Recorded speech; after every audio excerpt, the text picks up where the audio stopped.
हे viewers, सो इस video में हम जानने वाले हैं कि क्या होता है हमारा इनकॉर्पोरेटेड या फिर registered companies.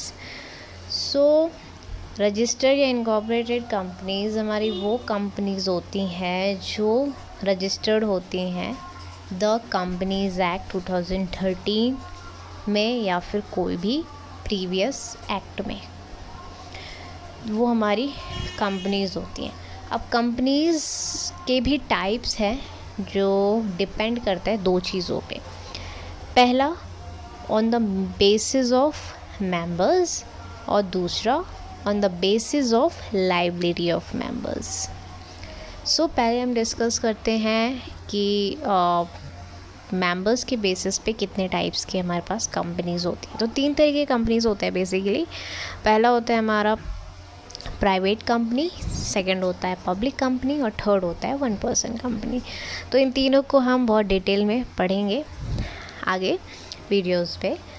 Basically private companies के जो वर्ड है उसमें डिफरेंस है दोनों में, प्राइवेट एंड पब्लिक में। प्राइवेट में पीवीटी एलटीडी होता है, पब्लिक में एलटीडी होता है। मिनिमम मेंबर्स प्राइवेट में हमारे 2 होते हैं, मैक्सिमम 200 होते हैं। पब्लिक में हमारे मिनिमम 7 और मैक्सिमम अनलिमिटेड होते हैं। 1 पर्सन कंपनी में सिर्फ 1 पर्सन होता है जो पूरी कंपनी को देखता है। फाइन। सेकेंड बात करते हैं on the basis of liability of members.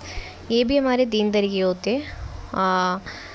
Liability of shares पहला, सेकेंड लायबिलिटी बाय गारंटी और थर्ड होता है अनलिमिटेड लायबिलिटी। तो इन तीनों को ब्रीफ में समझते हैं। पहला जो है लायबिलिटी बाय शेयर, यानी कि किसी भी पर्सन का अगर मान लो 10 एक शेयर की प्राइस 10 है तो उसका जो लायबिलिटी होगा वो भी 10 ही होगा। ऐसा नहीं है कंपनी के ऊपर अचानक से 100 रुपये की लायबिलिटी आ गई है तो पूरा का पूरा 100 रुपये वो बंदा देगा। नो, जितने का इन्वेस्टमेंट उतने की लायबिलिटी बेसिकली। दूसरा लायबिलिटी बाय गारंटी, यानी कि जब कंपनी शुरू हुआ तो हमने शेयर नहीं ख़रीदा बेसिकली, लेकिन हमने कंपनी को गारंटी दे दिया है कि अगर आपके ऊपर लायबिलिटी आता है कभी भी तो हम इतने अमाउंट का आपको गारंटी देते हैं कि वो हम पे करेंगे। तो ये होता है लायबिलिटी बाय गारंटी।